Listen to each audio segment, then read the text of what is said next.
असद, मेरा दिल मुतमईन है।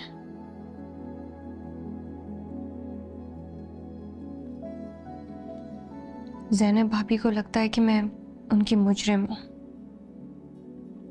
लेकिन मैंने उनके साथ तो क्या, किसी के साथ भी कभी बुरा नहीं किया।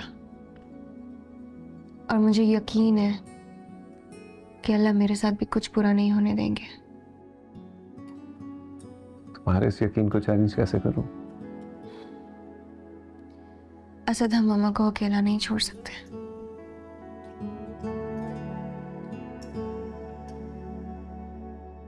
मैं कभी मामा को अकेला छोड़ भी नहीं सकता रोसा। अगर इस घर को छोड़ के जाने की नौबत आई तो मामा हमारे साथ जाएंगी। अल्लाह ने चाहा तो ये नौबत भी कभी नहीं आएगी।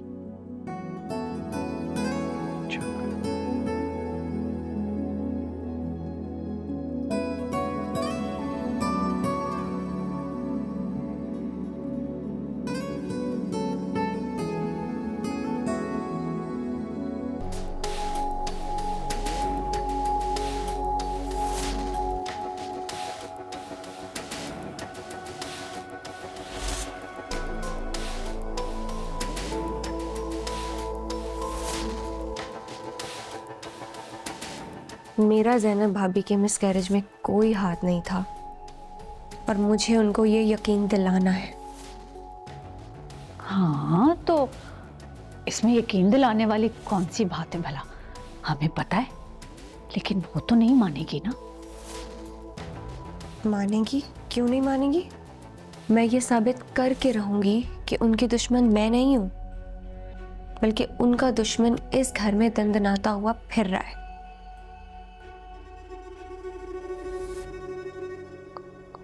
कौन? कौन? किसकी बात कर रही है? इस राह से भी पर्दा उठ जाएगा कि कौन है वो जिसने ज़ैनब भाभी के मिल्क शेक में जहरीली दवाई मिलाकर मेरा नाम लगा दिया।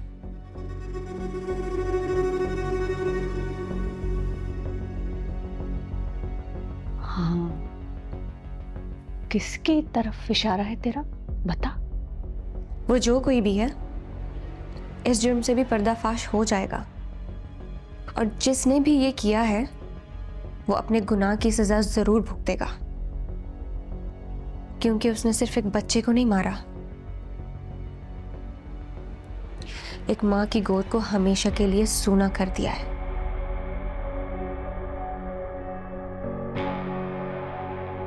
लेकिन अगर उसने ना तेरे बच्चे को नुकसान पहुंचा दिया तो बता भला क्या करेगी?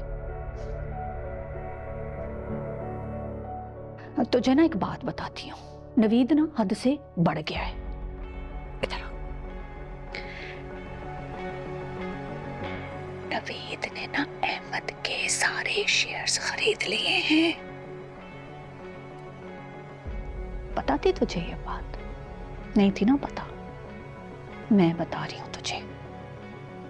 ये जो नवीद है ना, देख असद को भी कैसे बिजनेस है ना ऐसे बेदखल करके यूं बाहर उठा के फेंका है, और उसकी बीवी ने ना तुझे यहां इस घर में। एक मशवरा देती हूँ, असद से कहो कि अस्मा से बात करे, इस घर में से ना हिस्सा मांगे, बंटवारा करे। अब इज्जत से ना अपना हिस्सा लो और दोनों मियाँ बीवी जाके अलग से इज्जत की जिंदगी गुजारो। क्या है ये क्या कलर कंट्रास्ट है? जब मैंने स्पेसिफिकली बोला था कि मुझे ये वाला कंट्रास्ट नहीं चाहिए तो आप वही बना के लाए हैं। प्रॉब्लम क्या, आपको समझ नहीं आती या सुनाई नहीं देता?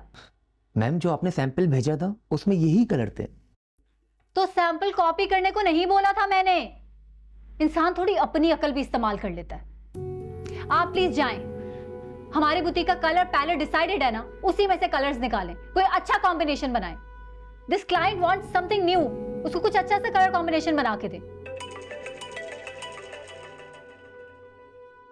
और आइंदा मेरे बुटीक में किसी डिजाइन को छापना नहीं है आपने। जाएं प्लीज। Ji ma'am. इसको क्या मसला है? हेलो, बोलो उमर, क्या बात है? सज्जल, देखो मैं इस वक्त बहुत बिजी हूं, तुम्हें जो भी कहना है जल्दी से कहो। सज्जल, मैं तुम्हें बहुत मिस कर रहा हूं। मुझसे कुछ हो ही नहीं पा रहा है, कुछ कर ही नहीं पा रहा हूं मैं। अपनी लाइफ पे कॉन्सेंट्रेट ही नहीं कर पा रहा हूँ मैं। ना मुझे जॉब ढूंढी जा रही है, मुझे लगता है मेरी लाइफ एक जगह पे आके रुक गई है, ठहर गई है। मैं नहीं रह पा रहा हूँ तुम्हारे बगैर। तो मैं क्या करूं?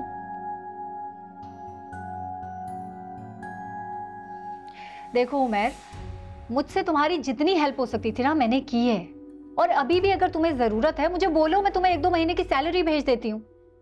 मुझे तुम्हारी सैलरी नहीं चाहिए सजल। तो फिर क्या चाहते हो? मैं तुम्हें चाहता हूँ।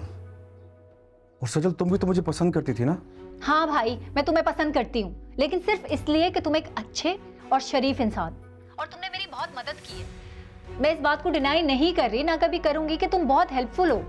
तुमने मेरा पूरा बिजनेस सेटअप किया है। मैं अगर किसी प्रोफेशनल से कराती तो शायद वो लाखों रुपए ले लेता। तुमने बहुत मदद की है मेरी, लेकिन इसका मतलब सजल, मैं तो अपनी मोहब्बत का हक अदा कर रहा था। तुम जानती हो ना मैं तुमसे बेपनाह मोहब्बत करता हूँ, तो तुम कैसे मुझे... तुम करते होगे मुझसे मोहब्बत, लेकिन मैं नहीं करती। सच पूछो तो मैं बहुत पहले तुमसे अपना रास्ता अलग कर चुकी होती अगर नवीद तुम्हें नौकरी से ना निकालता। मैंने तुम्हारे बारे में सोच के, तुम्हारी फैमिली के बारे में सोच के, तुम्हारी फाइनेंशियल हेल्प करने के लिए ये किया। देखो, ये बात सच है कि असद और नवीद की नेचर में शुरू दिन से बहुत फर्क है। असद अपने जज्बात खुल के दिखाता है, नवीद ऐसा है नहीं, सब कुछ अंदर अपने दिल में रखता है। लेकिन इसका ये मतलब नहीं कि अपने दिल में वो तुम्हारे लिए एहसास और मोहब्बत भी रखता। मामा, मैं उनके दिल में तो नहीं झांक सकती ना, रवैया ही बताता है कि कितना एहसास है। शादी के बाद फर्स्ट बर्थडे था मेरा, लेकिन वो मीटिंग्स के लिए चले गए। मेरी फीलिंग्स की तो कोई परवाह नहीं उन्हें। चलो मान लिया कि नवीद तुम्हारी फीलिंग्स की कोई एहसास नहीं रखता, तुम्हारी ये कंप्लेंट वैलिड है, लेकिन जो लोग तुम्हारी फीलिंग्स का एहसास रखते हैं, तुम्हारी कदर करते हैं, क्या तुम उनकी केयर करती हो? या नवीद की तरह तुम भी उन लोगों की परवाह नहीं करती? आप तो उन्हीं की फेवर करेंगी ना, माँ जो है आप उनकी। नहीं, ऐसी कोई बात नहीं है। मैं अपने बच्चों को उनकी गलती पे बहुत डांटती हूँ, नवीद को भी बहुत समझाती हूँ, तुम्हें भी मैं समझा ही सकती हूँ बेटा। देखो, जो लोग तुम्हारे लिए एहसास रखते हैं, तुम्हें चाहते हैं, जो लोग तुम्हारा ख्याल रखने की कोशिश कर रहे हैं ना, उनको मत ठुकराओ। आप उरूसा को बीच में ला रही हैं ना? नहीं, मैं उरूसा को बीच में नहीं ला रही, क्योंकि मैं जानती हूँ कि तुम्हारे और नवीद के दिल में उरूसा के खिलाफ ढेर सारी नफरत है। मुझे उससे नफरत थी, है और हमेशा रहेगी। उसने बच्चा छीना है मेरा। मुझे तुम एक बात बताओ, जब तुम्हें असलियत पता चल जाएगी तो तुम अरूसा का सामना कैसे करोगे? जब तुम्हें ये पता चल जाएगा, ये बात क्लियर हो जाएगी कि अरूसा ने ये सब तुम्हारे साथ नहीं किया, तो उसे फेस तुम कैसे करोगी? तो अरूसा की आड़ में नौशीन ने ये सब किया है।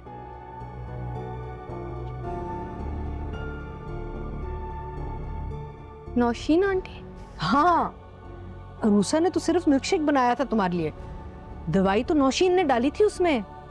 उरूसा और नौशीन आंटी एक ही सिक्के के दो रुख हैं। ये बात मैं और नवीद अब से नहीं, शुरू से जानते हैं। नौशीन आंटी एक साजिश के तहत उसे इस घर में लेकर आई थी, तभी तो असद ने आपकी बात नहीं मानी और उससे शादी करके इस घर में ले आया। पता नहीं आपको उसका असली चेहरा क्यों नजर नहीं आता, क्यों अभी भी आप उससे इतनी हमदर्दी कर रही हैं? मुझसे सही कह रही थी, उसने मुझसे कहा कि चाहे मैं कुछ भी कह दूं ना, तुम्हें मेरी बात पे यकीन आएगा ही नहीं। हाय, क्या लाए हो? गेस करो। फ्लावर्स? ओह नो, खुद ही बता दो ना। तुम गेस करो। कोई गिफ्ट है? तो फिर सस्पेंस क्यों क्रिएट कर रहे हो? दिखा दो ना। Oh wow, looks something interesting. पकड़ो।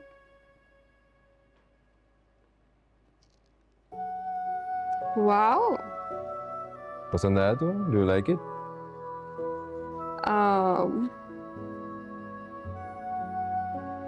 Not really. Really? तुमने कब देखा मुझे ऐसी ज्वेलरी पहनते हुए? I know, but मुझे अच्छा लगा, इसलिए मैंने सोचा कि तुम्हारे लिए ले लेता हूँ, तुम पहनोगी, तुम पे अच्छा लगेगा। थोड़ी हैवी और ओल्ड फैशन है, but thank you so much. लेकिन मुझे ये बताओ कि ये गिफ्ट है किस खुशी में?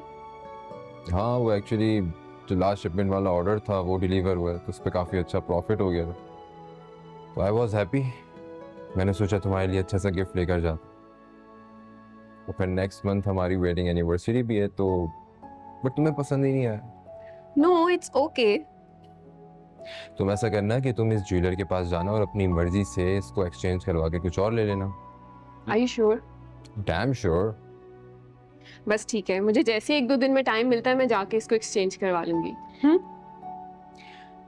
इधर दिखाओ, वैसे पहन के देख लो, तुम पे अच्छा लगेगा।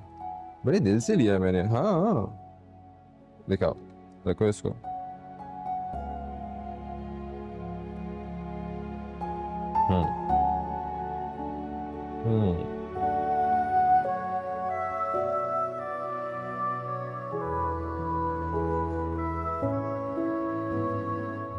बताए बगैर आगे तुमने अगले हफ्ते नहीं आना था वापस? जी, वो वहाँ काम खत्म हो गया था, तो रहने का कुछ आवाज नहीं था। तो अगर काम हो गया तुम खुश क्यों नहीं लग रहे? नहीं, मैं खुश हूँ। I am just a little tired.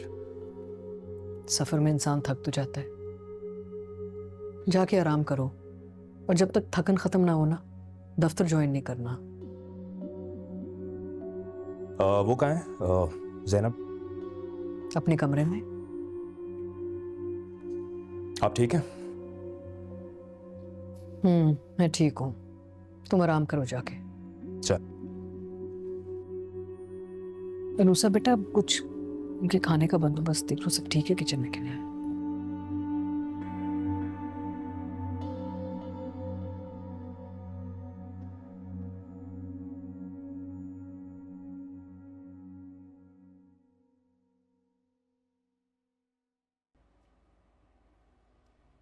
सुनो,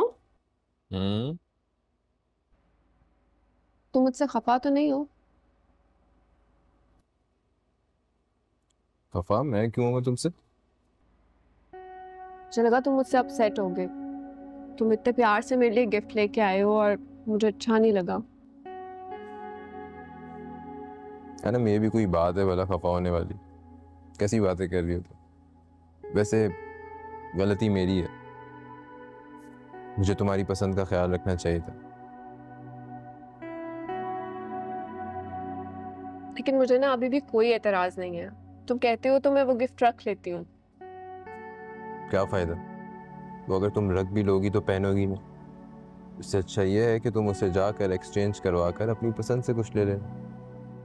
वैसे भी मेरा मकसद तुमसे कंपटीशन करना नहीं है, तुम्हें खुश देखना है।